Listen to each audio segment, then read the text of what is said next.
it, I think.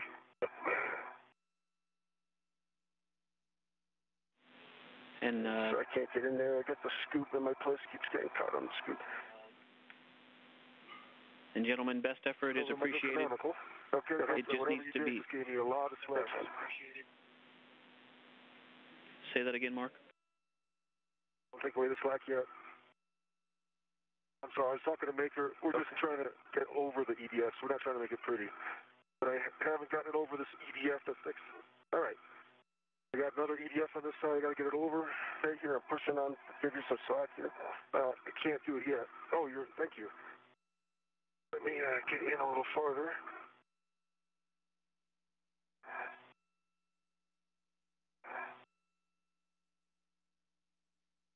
Wow, I just took off what I already succeeded in getting.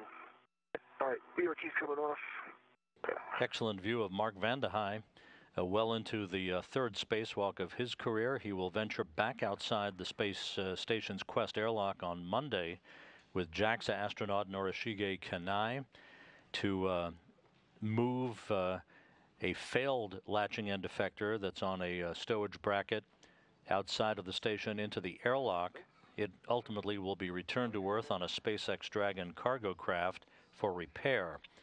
The degraded latching end effector that the crew has just stowed on a temporary bracket on a spare parts platform outside of the Quest airlock will be moved to that attachment bracket on the mobile base system and can be used if necessary as a spare in the future. See underneath. I think it's good now. Okay, and then make these covered. Velcro here. All right, you can pull it towards you. Right. Get one covered.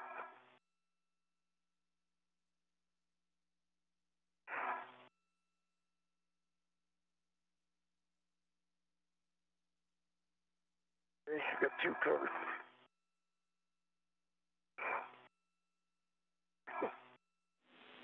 MLI looks good, gents. Thank you.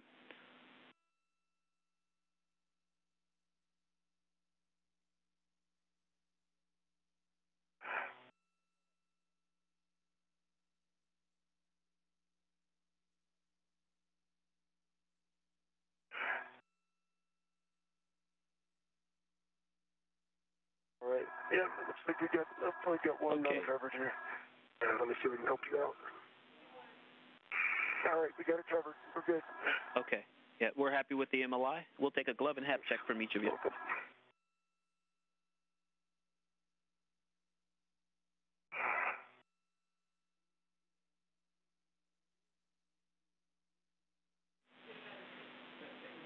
So the next thing that we're going to do is install R&R. Baseline gloves and dry hat.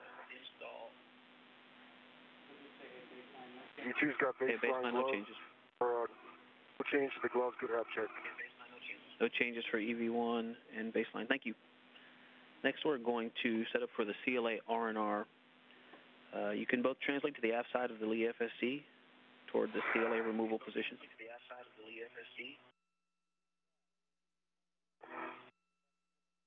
Okay, heading that way, Maker. Joe. And my safety tether is over that way. Copy. It's timing for the warning. Yeah. And something to think about based on how you want to remove the CLA. One of you needs to ret to the scoop installed on the CLA micro square. And you guys can decide who is retted to it. And please avoid contact with the lens and light surfaces and the mating and grounding points, connectors, and bolt threads.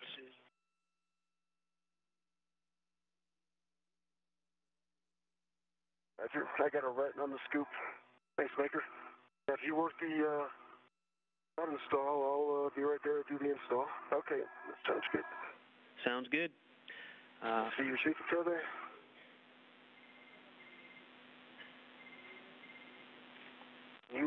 Your safety tether is over mine, so we'll just keep that in mind. Okay.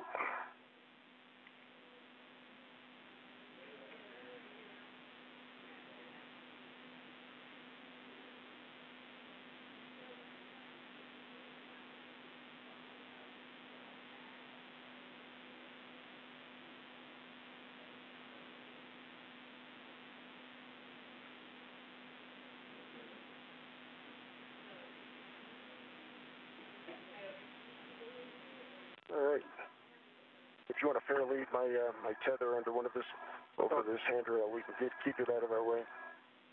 Or unless that's okay with you, where it is. Yeah, there you go. Cool. However you want it. All right. All right, gents, we're about 30 seconds to sunset, and I've got PGT settings for, I believe it's Maker, when you're ready.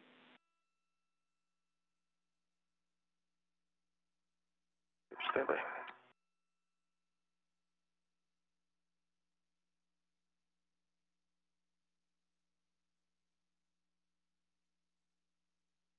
Okay, I'm ready to copy.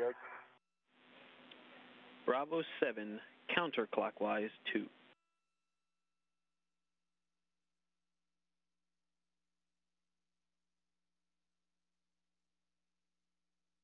Bravo 7.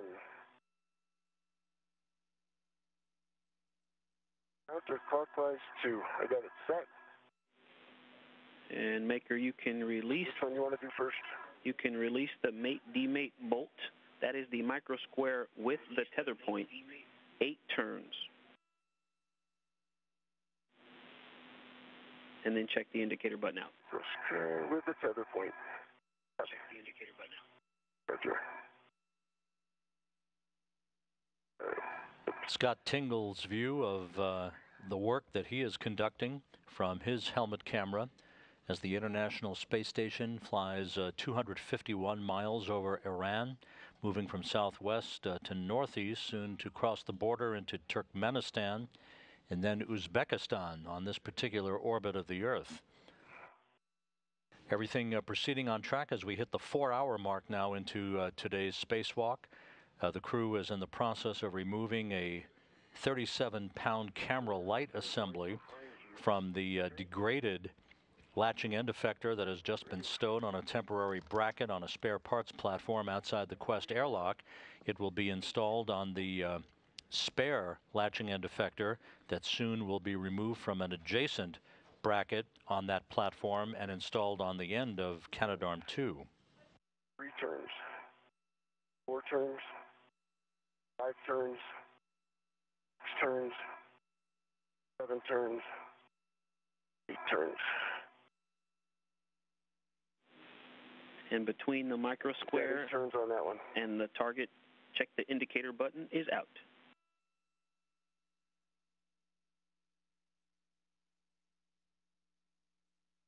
Yeah, but what's out?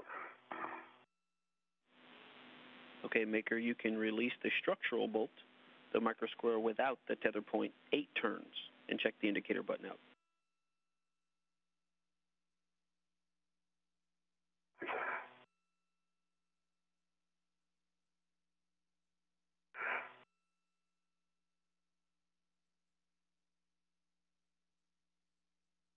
Turn. 2 turns. 3 turns. 4 turns. 5 turns. 6 turns. 7 turns. 8 turns. Okay, indicator button is out. Copy, and now I've got new PGT settings for you.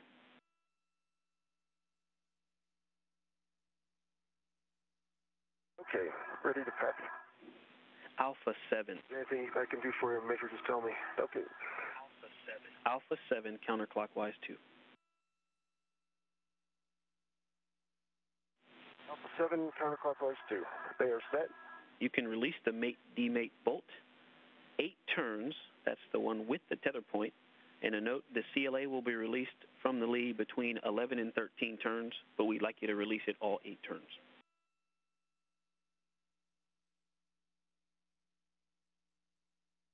Okay.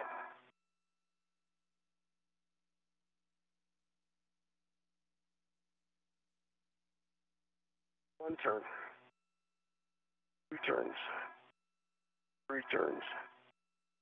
4 turns. 5 turns. 6 turns. 7 turns. 8 turns. Okay.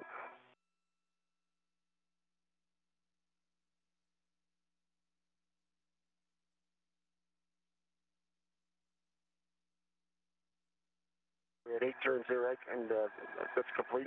Copy, and now you can release the structural bolt 8 turns. This will actually release the CLA from the lee. After 11 to 13 turns, you can release the structural bolt 8 turns. Okay. Structural bolt. Okay, sounds good. And what's your location there, Mark? Say again? You're right there? Yeah, right here. Okay. 1 turn. 2 turn. 3 turns. 4 turns. 5 turns. 6 turns. 7 turns. 8 turns. We're complete. Copy 8 turns. You can stow the PGT. And the CLA is off. 8 turns. You can stow the PGT. Please inspect the mating surfaces for fodder damage. To me, Maker, I'll actually give you back your rent. The mating surfaces for fodder damage. You can hang on to. Oh, you got one on there already.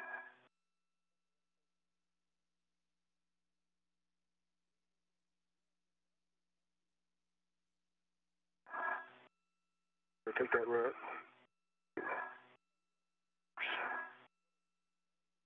Alrighty.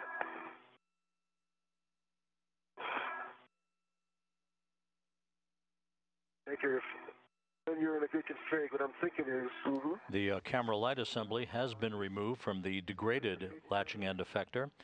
Now Van de Hei and Tingle will move to the adjacent spare latching end effector to install this camera light assembly on it before the latching end effector is removed from the bracket and installed at the end of Canadarm 2. That would complete the major objective of this spacewalk. I think I gotta get above you. Or I can just wait until you finish and then we can go back to where you start. Let's go for it. Nice. Not sure you're on, though.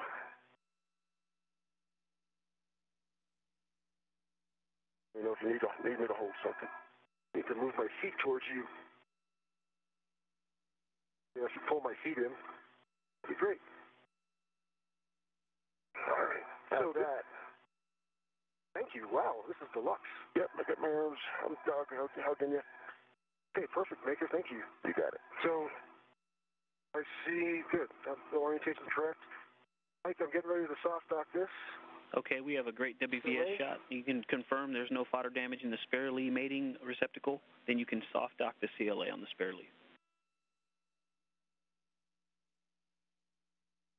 Okay, that's in work, and yep, confirmed, no fodder damage. All right, the soft dock will hold it on there. It's got a magnetic soft dock. I've got PGT settings for you when you're ready. Copy. And I've got a recommended BRT location. Magnetic soft dock. But what I'm talking about. It sounds like you're already... 8007. Okay, all right. PGT settings, Bravo 1, clockwise 2. Bravo 1, clockwise 2. And this is going on to the 18-main bolt with the tether point? Negative. We're going to start with the structural bolt without the tether point. You can install the structural bolt without the tether point 15 to 18 turns to a hard stop.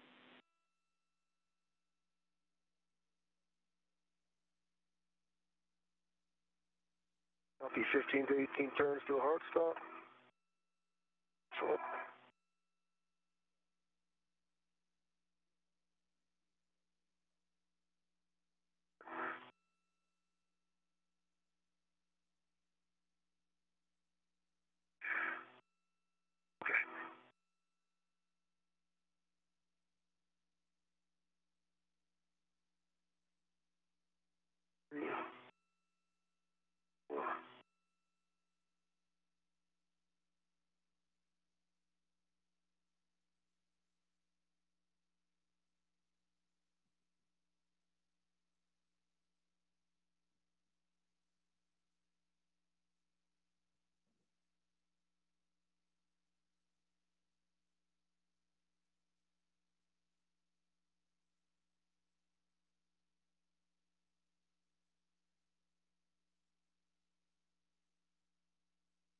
About 19 turns. I didn't get to a hard stop yet. Now I'm going to keep going, Ike.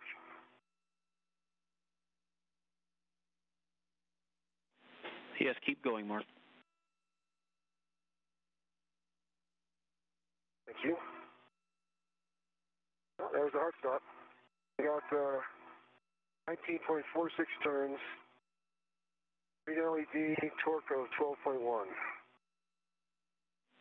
And Mark, please check the indicator button in. Those are good numbers.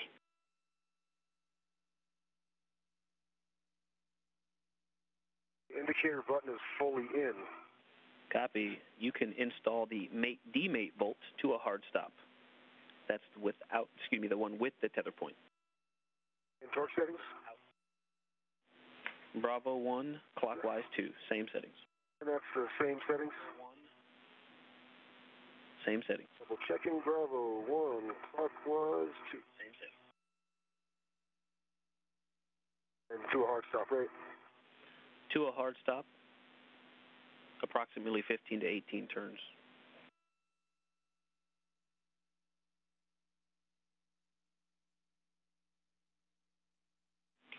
And we're 2 minutes to a handover.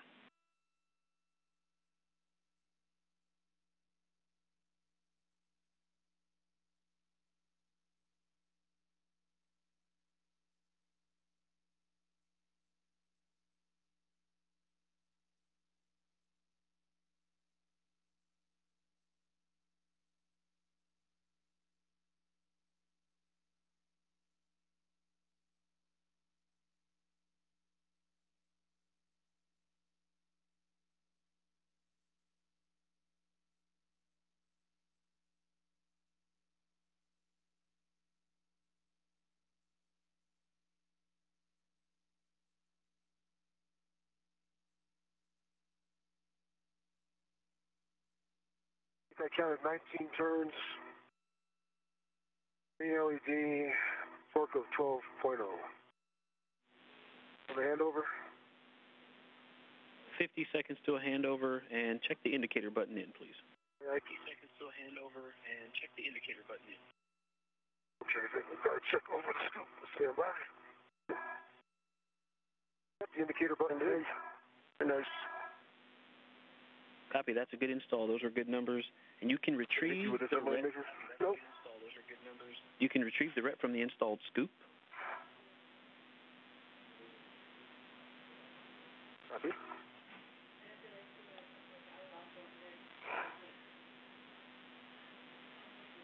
If you had a assist maker, that was huge. Yeah, no problem. It's all about position.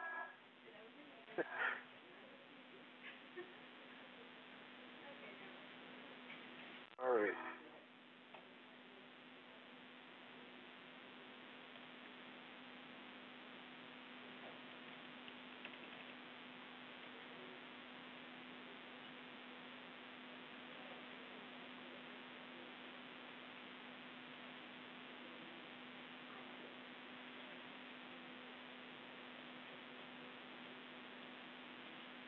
You have space to get around there? I think so. I'm just getting my load here. All right. Now I gotta go underneath here, right? I can climb up.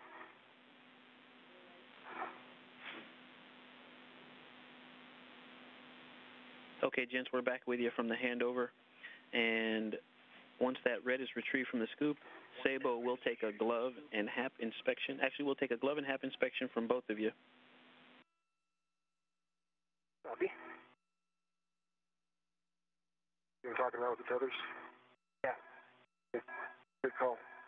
Okay, so one, gloves are no change.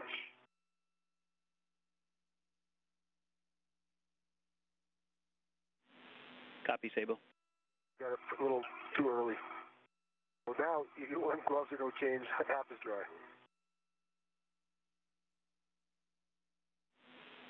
Okay, Needed to, copy.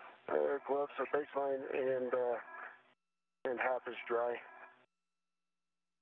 Hey, Ike, what's the next move? Oh. Am I going to be moving the APFR, or am I getting into the APFR? Mark, you're going to adjust the APFR to a yaw of 4, and Maker, you're going to translate to the EDFs on the spare lead. We're setting up to retrieve the spare from the FSE. Oh, shoot, Maker, sorry. I think it just made you go away from where you were. Ah. All right. All right, so I'm going, yep. All right, Ike, sorry, man. Just tell me again where I'm going. Okay, I think that was Sabo asking. Sabo, you're going to yaw the APFR boot plate to a setting of 4. And Maker, you're going to translate to the EDFs on the spare lead. That's the pivot bracket, and you're going to the EDFs. That's the place you're, okay, so is that the aft, that's the aft side, right? And yeah, the aft side would be a good position. Okay. You want to be able to inspect EDFs 3, 4, and 1. Okay, copy. Actually, I take that back, Maker. EDFs 3 and 4 are on the forward side. So over to you. What body position do you think you need to be in? Forward side here. All right, we'll try it from the what's the lap side there.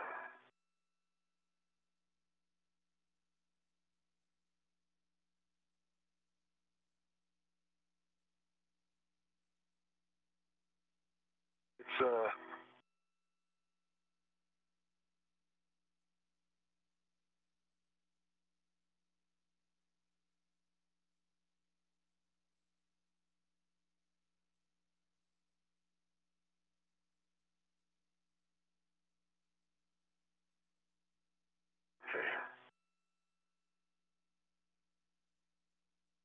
okay, let me see what we got for numbers there. You just get in position while I'm over here, Mark, and then I'll get to where I need to be. Okay. I'll try to do this quick. Yep. 4, like which EDFs did I need to, did that ED2 need to have access to? EDFs number 3, 4, and 1. And copy a yaw of 4. Okay, copy. All right. And done with the APFR, Maker. Okay, as soon as you're up above, I'm going to go below you. Oh, so I got ingress. Yeah, or just, I just need to go, I don't want to get her tethers tangled up. That'll work. Let me get up high, okay, which involves an ingress. I can go under you from right here if you want. Let me get my waist tether off of there. Yeah.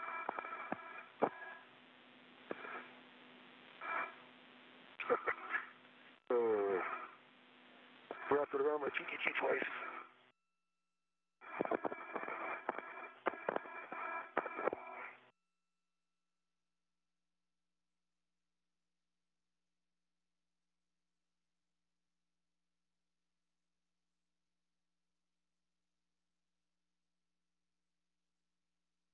Make it going high.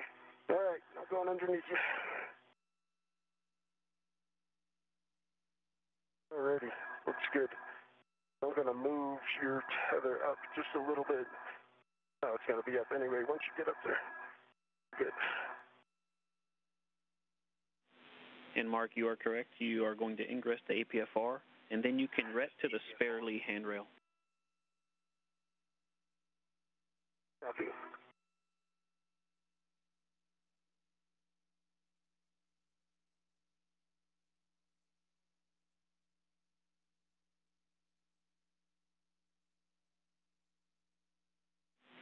And Maker, I see a WVS image full of EDFs. If you could verify each remaining EDF has at least one retention lanyard intact. That's 3, 4, and 1. Yeah. Let me get a local down here.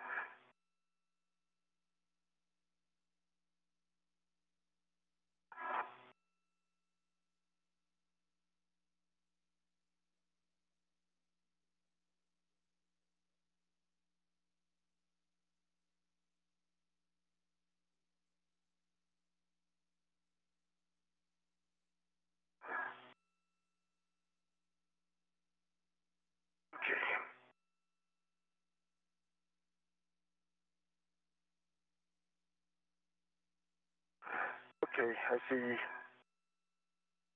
lanyard number 2 that's still pulled out, and we've got good pulled out, and we've got two good lanyards. EDF 3 is in, has two good lanyards. And we get the Velcro off. This is the Velcro we couldn't reach before. Okay.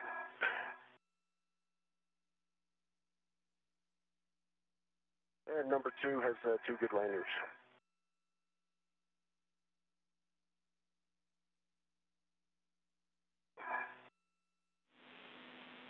Copy maker and EDF number 4 and number 1, please.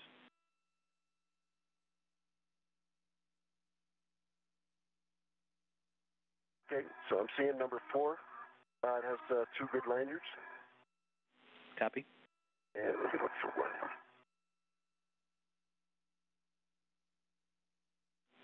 And number 1 would be the station aft-most EDF. And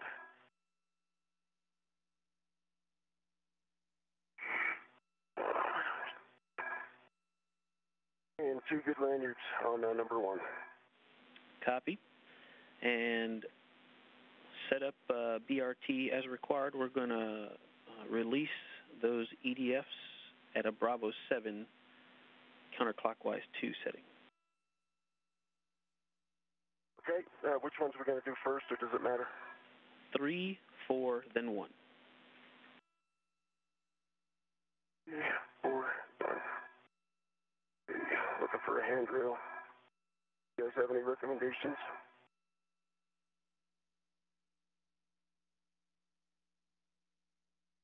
I see one in there. So the whiff extender was a good option in the pool. Let us know what you think of that one. The handrail on the whiff extender, obviously. Yeah, it's good. It's pretty far out. Let me change my body there.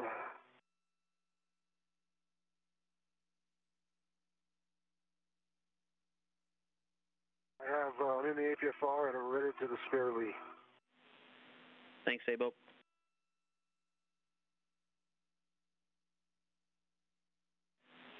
And maker on the FSE, there's a handrail 8008. That's another good one. Yep, I'm not going to be at the BRT at 808. I won't be able to reach the ones on the far side, but let me try. Got a BRT on the whiff extender.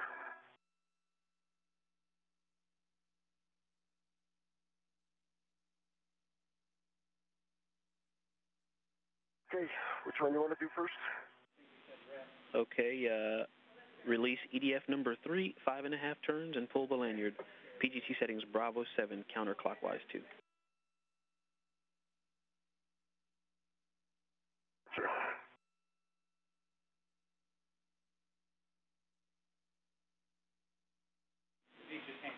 And Mark, if you would verify for us that you are ready to the spare lee. I am ready to the spare lee.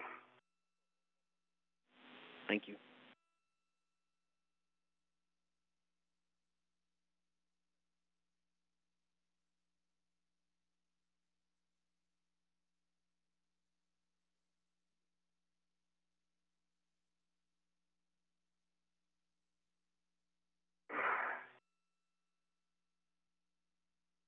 Sorry, the BRT position's not going to work for 3 for me. Copy. Give me a second.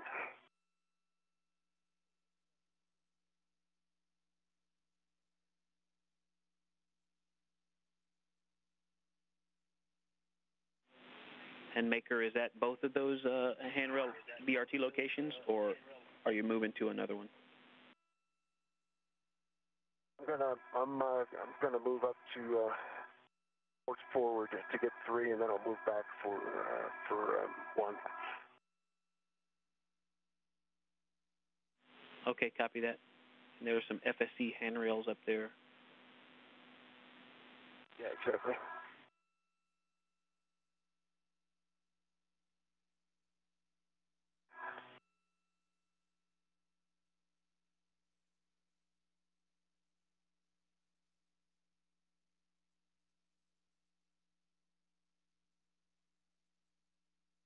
If you're going to have a chance to glance up, go for it.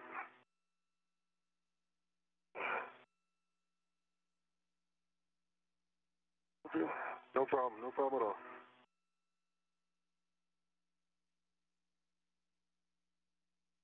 All right, there's a good deer.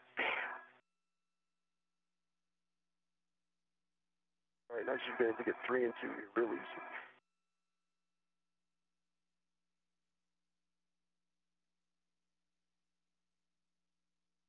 Okay, Bravo 7, counterclockwise.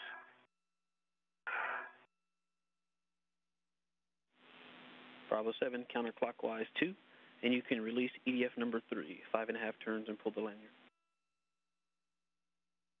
Sure.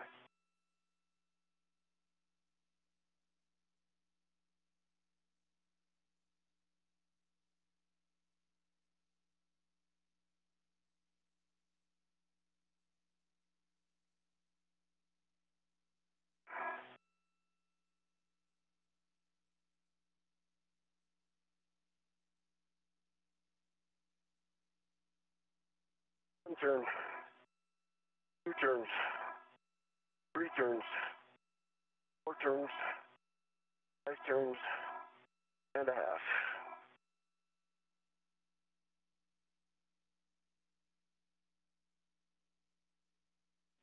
Copy, 5.5 turns. All right, pulled out to the lanyard. And pulled into the stop. Pulled out to the lanyard. Copy, you can set up to release EDF number 4, and that's the one facing station forward. Any chance we can do 2 right now while we're here? 2 is not in. It's 3, 4, and 1. Oh, I'm sorry, 4. Okay, so I can do 4, right? Number 4, affirm, station forward. You can release EDF number 4, 5.5 turns and pull the lanyard. Okay, excellent. Sorry, got the numbers going the wrong way. Yeah, I noticed it too.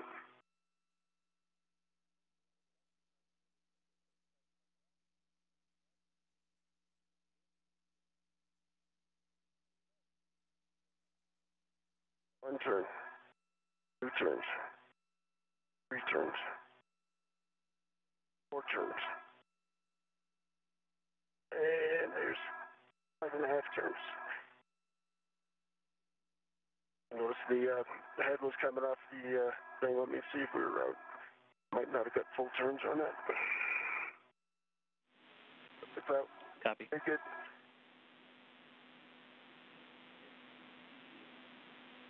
All right, I need to, well, actually, I think I can get the next one.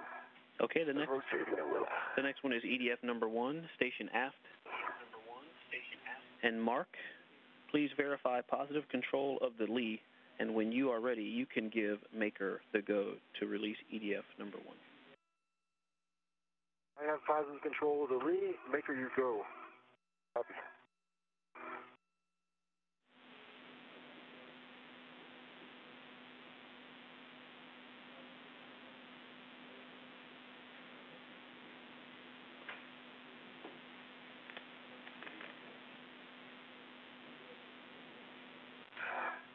This is Mission Control Houston, approaching the 4.5-hour mark into today's spacewalk as Mark Vande Hei and Scott Tingle continue in rather brisk fashion to work through their tasks for the installation of a spare latching end effector at the end of the Canadarm2. The camera light assembly has been removed from the degraded latching end effector that is residing right now on a spare parts platform, and the crew is now working to release fasteners holding the spare latching end effector from an adjacent bracket. That's the component that will be installed at the end of Canadarm2.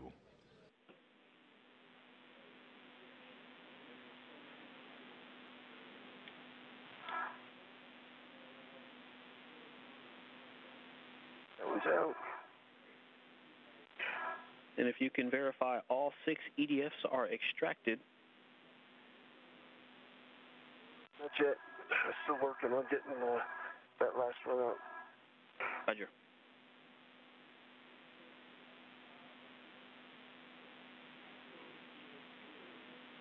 Mark, any chance you can push Okay, get some side loads on it. Push towards me, towards the aft side. Or aft, like towards you? Yeah, tilt it aft. Nope, the other left. Okay, 90 degrees left. Towards your left. Yeah, I don't know if you can see my hand right here. I can see your feet, so I know which way you're oriented. Okay, I want you to push from my feet to my head. Oh, okay, opposite. Yeah. Okay, then kind of wiggle it back and forth a little bit.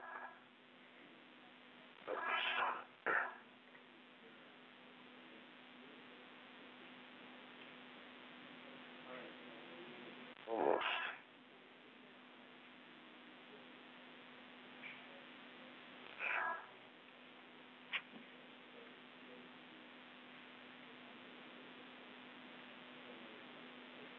So it's a little stuck. Like,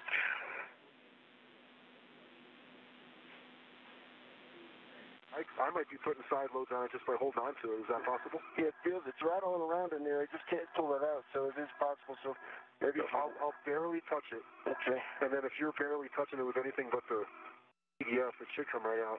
Yeah, that might be the problem. I'm pretty close to it. All right. Let me try that.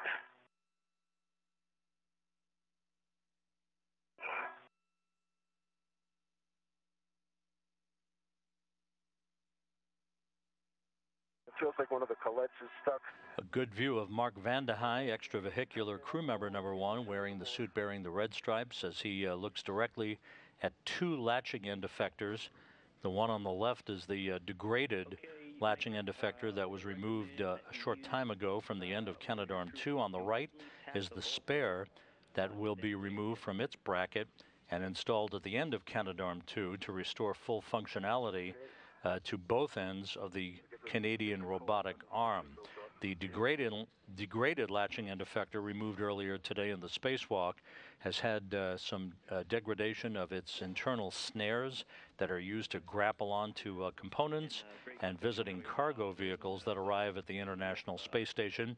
It will be mounted during a second spacewalk by Vande Hei, who will be joined on that one on Monday by Norishige Kanai of JAXA to install the degraded latching end effector onto a payload attachment bracket on the Mobile Base System rail car.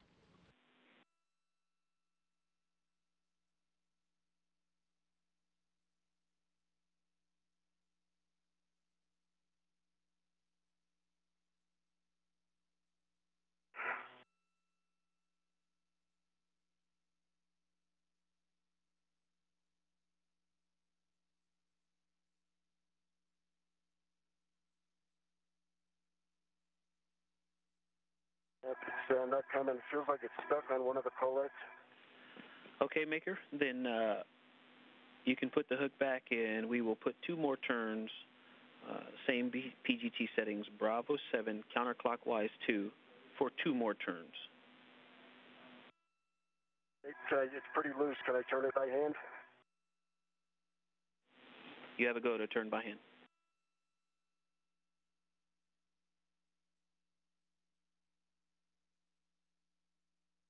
It's out. I'm out? Yeah. Nice. All right, I have the lead. Hey, you got the lead? Yep. Thanks. Okay, verify all 6 EDFs are extracted, and you can release the spare leaf from the soft dock on the pivot bracket. Let me see here. Hold on. 1. There we go. All right, all 6 are extracted. Okay, I have it. The proof is in the pudding, right? Yep. All right, let me clean up over here, and I'll come rotate you. Good words, Maker.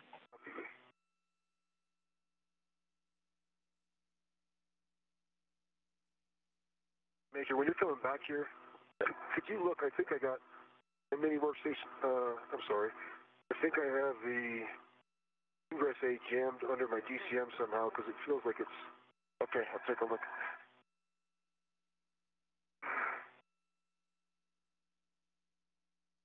Anytime. The spare latching end effector has been freed from its bracket on the spare parts platform outside of the Quest airlock, soon to be transferred for installation at the end of Canadarm2.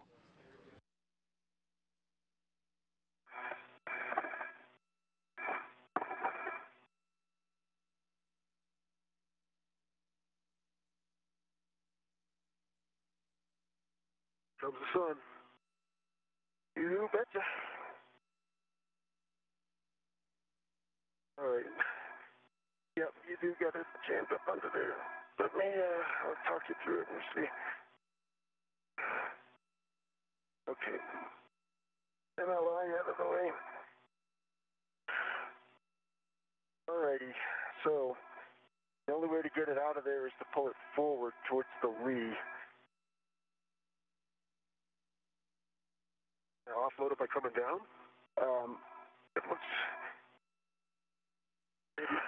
Maybe what I can do is, I still have the lee. Okay, I'll move my T-bar down. No.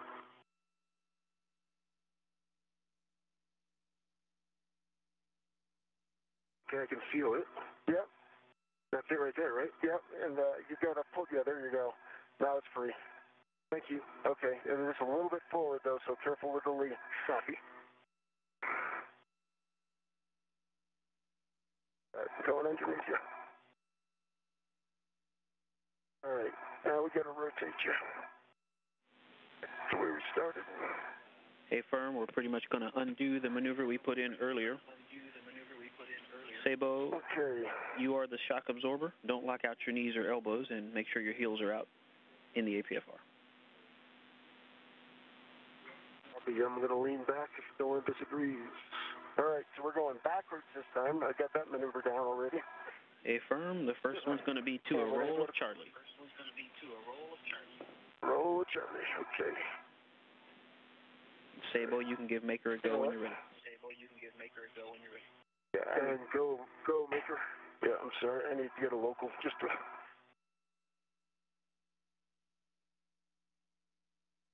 Go. Yeah.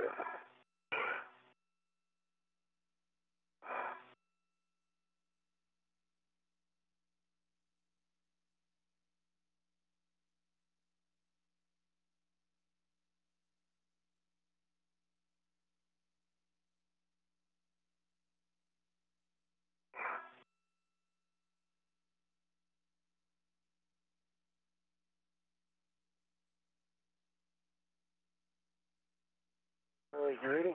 Ready.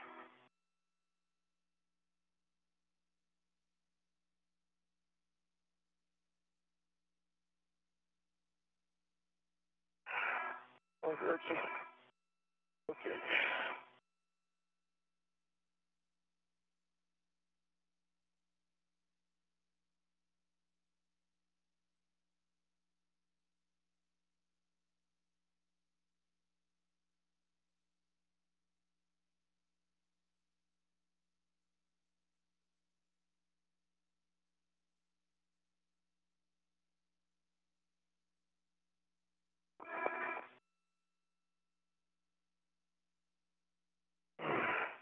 Quick this angle.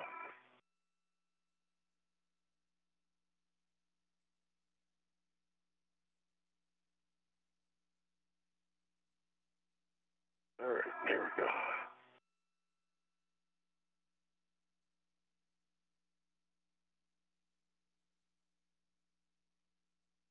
Nice. Okay, get you the Bravo. Doozy on my forearms.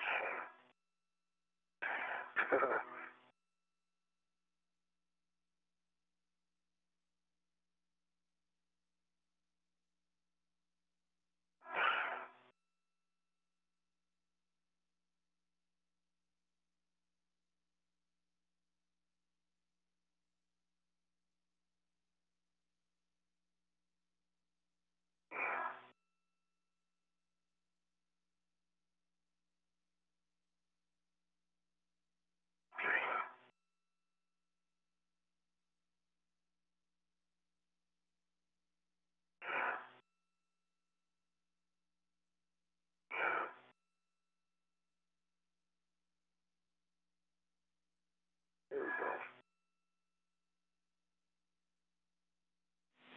Very nice. That's Charlie. Looks like that earlier practice maneuver paid off. Nice job. And while you're in this position, once maker is clear, Mark, you can rotate the lead 180 degrees so that the EDF bolts point toward your head. Maker will talk about it. Okay, I am clear. Okay, I'm going to rotate the lead. They have at it. I can see the connectors. They look pretty clean. Oh, nice call. Am on the SRMS too? Okay, I haven't looked up there yet. Okay, no problem. I will before I come back. Okay, I have the lead rotated. I see the wrist cluster. Copy. And once maker is in position, Mark, you can give him a go. Maker, you're going to yaw to 12. Okay, I got a great look of the connectors on the end of the arm, and they all look clean and correct. And I'm go for a health check of the spare latching end effector that Mark Vandehei is currently in possession of, being assisted by Scott Tingle as they move it to the end of the Canadarm2 robotic arm, where it will be installed a short time from now. A similar replacement set of spacewalks were conducted back in October by Vandehei and Randy Bresnik during Expedition 53. So this is familiar territory for Vandehei. The International Space Station now in a daylight pass over the South Pacific, moving from northwest to southeast at an altitude of 251 statute miles.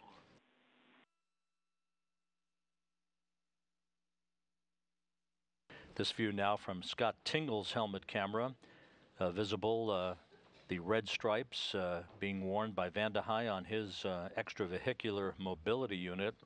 Vandehei will also play the role of EV1, or extravehicular crew member number 1, next Monday when he ventures back outside with Japanese astronaut Norishige Kanai for a follow-up spacewalk that will bring a failed latching end effector inside the Quest airlock and move the degraded latching end effector that has now been temporarily stowed on this spare parts platform. It will be moved to a more permanent location on the mobile base system on a payload attachment bracket to be used if necessary in the future. Kanai will become only the 4th Japanese astronaut to conduct a spacewalk next Monday, following in the footsteps of Takao Doi, Soichi Noguchi, and Aki Hoshide, who is on console today, working spacecraft communication duties at the Capcom console with Victor Glover.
Right foot's on top. Right foot's touching the outside. All right, it was on top of the foot loop. Yeah, foot loop.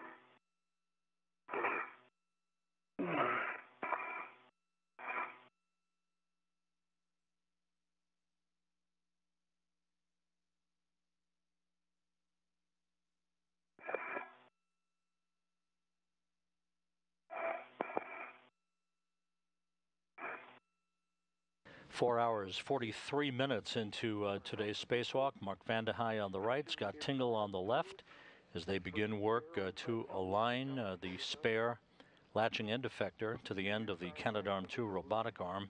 For yaw pedal. Left foot's inside the toe loop, right foot's inside the toe loop. That's what I'm talking about. Yeah, baby. No practice. Hey, brother. All right, we're in. Yeah, it was outstanding. Nice work. Ouch. Very nice work. All right. Very nice work. And you can get it done in under half an orbit. You can work together to rotate the spare lead to match the alignment markings. Barber pole to barber pole, black bar to black bar. The barber pole is near EDF1. The black bar is near EDF4. And you can align it with the SSRMS for install. The spare latching end effector now installed at the end of Canadarm2, not yet bolted into place. That's next. Is that right? Nope, it's going to rotate. Like this? Yeah, a little bit like that. That's close enough. We can tidy it up when we get it closer. Okay. And if you get it closer, I'll grab a handle down here. All right, nice and easy. I'm going to rotate it. It's going to come a little bit further right. Check all the EDFs. And yes, please verify all EDFs are fully extended before install. Hey, we got a soft dock. Got a soft dock. Yeah. Nice. Okay, we're going to set up for initial install. Remember to apply positive force when driving. You can insert the EDFs into the SSRMS wrist joint ring. Mark numbers 4, 5, and 6 in maker 1, 2, and 3. Verify no gap between the washers. I got 3, 4, and 5. Maker got 6, 1, and 2. Yep. There's a very small gap. Working on 3. How small is very small? Less than 1/8 of an inch is awesome. Actually, looks like about 1/8 of an inch, but let me check this one. Looks like it's going to be problematic. Yep, about 1/8 of an inch on all of them. Actually, it's coming out.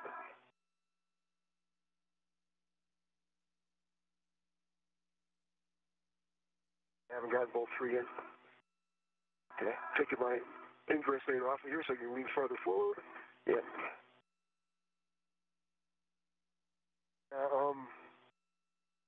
All 3 Ike, it's not going in. I'd say it's more like a 1/4 inch out. As you tighten up the collates, it seems to seat in there better. Yeah. Yeah, I see threads above the collet, between the collet and the washer. So, you want us to do? So I'm turning them by hand, and the gaps are getting better, and there's a nicer fit. Copy. Keep doing that. Let us know if you can get that one in.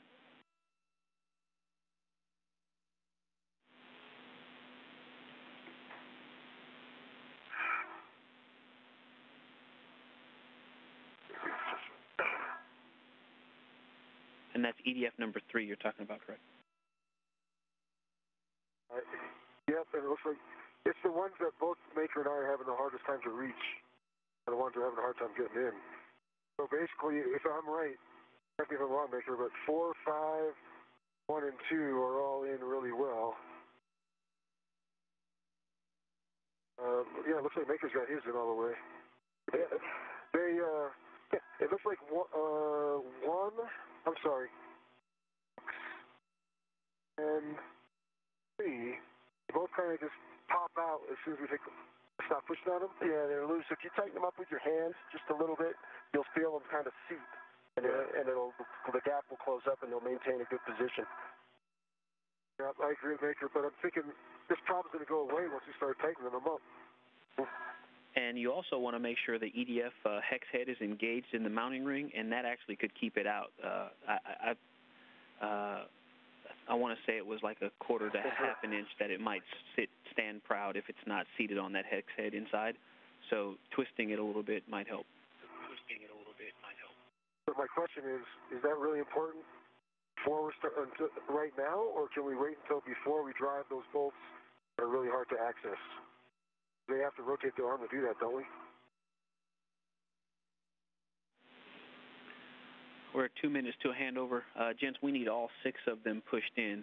If you need to, you can take a foot out of the APFR. Oh, stand by. They're pushed in, but there's a bigger than 1/8 of an inch gap.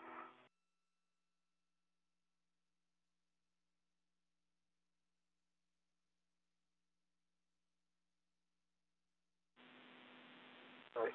We'll work on it. Copy. And if you need to, you can take a foot out of the APFR. Copy. That's done. It's going to help me.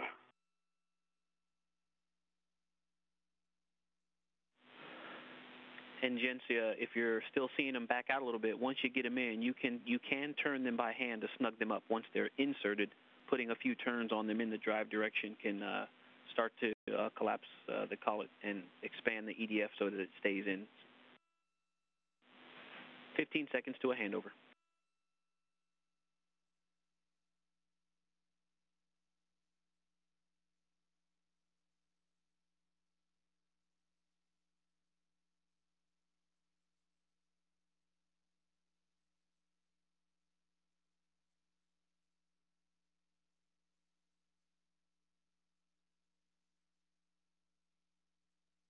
We're between tracking and data relay satellites here. Just a momentary loss of signal. We'll pick up communications from the station a short time from now.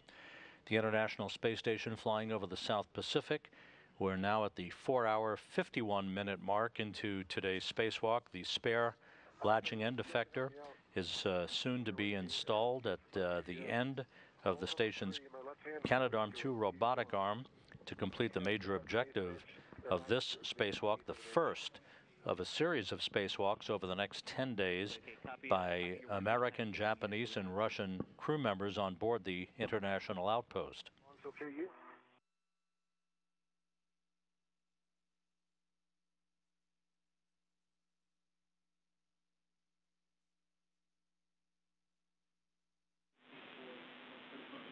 Pretty soon. It's locking up right now.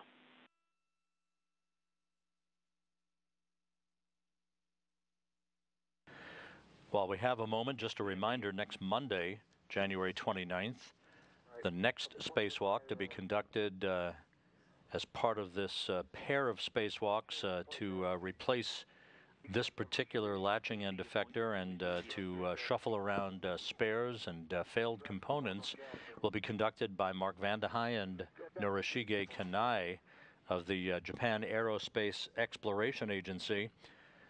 We're back to our normal coverage next Monday, beginning at 4:30 a.m. Central Time, 5:30 a.m. Eastern Time, for a spacewalk expected to begin around 6 a.m. Central, 7 a.m. Eastern. And on February 2nd, the next Russian spacewalk at the station will be conducted by cosmonauts Anton Shkaplerov and Alexander Mazurkin. That Russian spacewalk scheduled to begin with our live coverage at 8:30 a.m. Central Time, for a spacewalk start about an hour later. I really needed to make sure it was a pitch setting, just one click towards this for both of us. Yeah, I agree. And Mark, if we're still talking it over, if you could keep working it a little bit.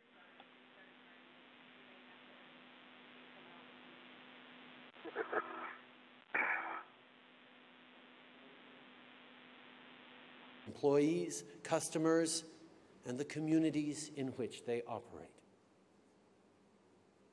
Now, I understand that the burden of change falls heavy, and you cannot be expected to solve all the ills of the world on your own. But sitting back and hoping some other corporation or some other country volunteers to take the lead on this will get us nowhere. We have to drive this change, each and every one of us. Forums like this one are a great way to talk about how we can best work together to fulfill our duty to serve. We cannot neglect our responsibility to the people who matter most, to the people who aren't here in Davos and never will be. Those are the people we're working for. Those are the people who must be our priority. If we do nothing, and if we operate in the mindset of business as usual, the system will break down and we will all fail. We all know that to be competitive in the modern economy, change is imperative. And the grassroots desire for change is there. It's always been.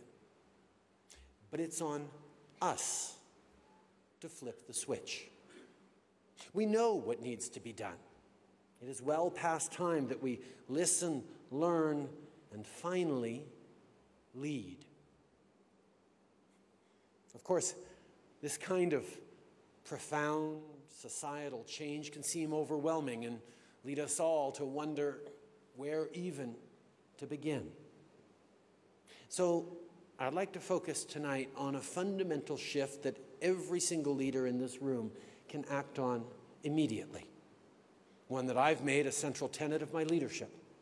One that is core to this year's forum, thanks to the leadership of our 7 exceptional co-chairs.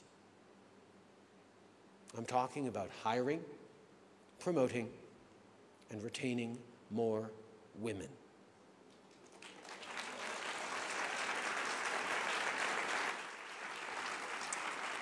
And not just because it's the right thing to do or the nice thing to do, but because it's the smart thing to do. In Canada, like all over the world, much of the economic and labor force growth we've experienced over the last many decades is because of women entering into and changing the workforce. But there is still so much room for improvement and such enormous benefit still to be had. McKinsey estimates that narrowing the gender gap in Canada could add $150 billion to our economy by 2026. Research tells us that organizations with women on their corporate boards and in key positions of leadership perform better than those without. In fact, the Peterson Institute for International Economics just found that increasing the share of women in leadership positions from 0 to 30% translated into a 15% boost to profitability. Recent estimates suggest that economic gender parity could add $1.75 trillion to the United States GDP. And in China, the GDP boost could be as much as $2.5 trillion, which is bigger than the entire Canadian economy. Mesdames et messieurs, embaucher, promouvoir et retenir plus de femmes se traduit non seulement par une augmentation de vos profits, mais aussi par une plus grande diversité d'idées. En effet, l'inclusion des femmes a le pouvoir d'amener l'innovation à un autre niveau et de faciliter la résolution de conflits. Encourager la participation des femmes et vos entreprises, tout comme vos communautés, seront plus fortes. Now, when we talk about getting more women into the workforce, the issue of pay equity comes up, and it should. It's vitally important. In Canada, we'll be moving forward this year with legislation to ensure equal pay for work of equal value at the federal level. And I'm sure there's a few of you in the audience who are thinking, I already have equal pay policies in place. This doesn't apply to me. But while I commend your effort on that front, it may not be good enough. For our own governments, pay equity efforts, while important, are just a first step. Because equal pay for women does not mean equal opportunity, or equal treatment, or equal sacrifice. Paying a female employee the same as a male employee doesn't even begin to touch issues around family planning, promotions, or job security. Women do more part-time work and more unpaid work than men. So how do we address that? See, when we dig a little deeper, when we peel back that outer layer, we see that there are a whole host of barriers facing women in the workplace. Removing those barriers will take effort, leadership, and a willingness to change the nature of work as we know it. Qu'est-ce que ça veut dire? Que pouvons-nous faire? Comment accroître la représentation des femmes au sein des entreprises et surtout comment faire pour les maintenir en poste? Eh bien, nous devons fondamentalement changer la culture d'entreprise de façon à ce que les femmes se sentent accueillies, soutenues et valorisées. So here's where we need to start. It's time to take a serious look at parental leave and childcare policies. We should be encouraging women and men to make the best decision for their family situation. In Canada, we've given parents more options for parental leave and invested billions in affordable, high-quality childcare. But there's more to do. We've also introduced a really successful child benefit program that gives middle and low-income parents more money every month, tax-free, to help with the costs of raising kids. And since the Canada Child Benefit gives more money to those who need it most, the financial impact on single mothers has been significant. Last year, nearly 90% of single moms receiving the Canada Child Benefit earned less than $60,000 a year and received about $9,000 in total benefits, tax-free. And let's be clear, helping those families has been a key driver of Canada's recent stellar economic growth. Companies should have a formal policy on gender diversity and make the recruitment of women candidates a priority. You may remember that we introduced our country's first gender-balanced cabinet in 2015. The usual suspects complained, but guess what? 2 years later, Chrystia Freeland and Miriam Monsef, who are here this week, along with their many female colleagues in cabinet, are serving the country with great distinction and have elevated the level of decision-making and debate for everyone in cabinet and in government. As corporate leaders, consider a gender-balanced board or gender-balanced project teams. Anytime we're looking for a new hire, we should be identifying women candidates at a rate equal to men. In Canada, when we look to fill appointments, we work to recruit people who reflect the true diversity of our country. Et nous devons rendre les comptes sur les efforts que nous déployons de façon ouverte et transparente. En fait, nous sommes sur le point d'adopter une loi qui obligerait les entreprises constituées en vertu d'une loi fédérale à divulguer de l'information au sujet de leur politique en matière de diversité. Par exemple, cela inclurait la proportion hommes-femmes de leur conseil d'administration et de leur haute direction. Quelques autres points à améliorer? Nous devons comprendre que la responsabilité de prendre soin des aînés ou des proches malades revient souvent aux femmes. Alors la création d'un programme pour les aidants naturels qui contribuerait à réduire les difficultés financières engendrées par une absence au travail est une option qu'on doit envisager. And we have to recognize that aspects of intersectionality are always at play and require special and explicit attention. Here's an example. In 2016, among women who were newly appointed to the boards of Fortune 500 companies, 77% were white. Race, religion, sexuality, socioeconomic status, those are just a few of the ways that women are even further discriminated against. And finally, here's the really big one. Me Too. Time's Up. The Women's March. These movements tell us that we need to have a critical discussion on women's rights, equality, and the power dynamics of gender. Sexual harassment, for example, in business and in government, is a systemic problem, and it is unacceptable.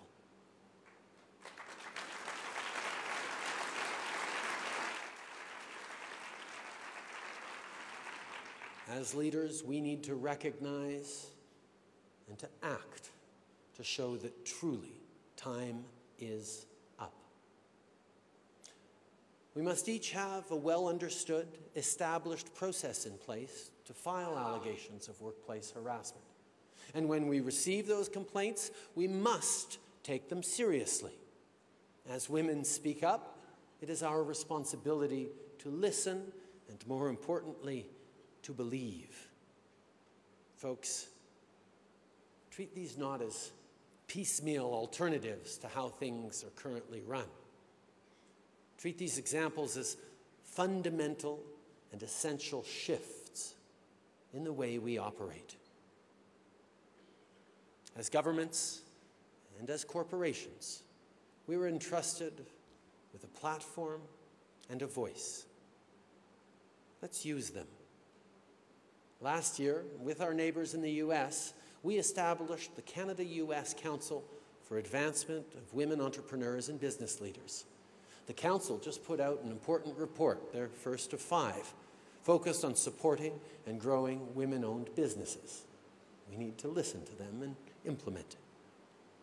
Cette année, le Canada préside le G7, dont le sommet aura lieu dans le Charlevoix, au Québec.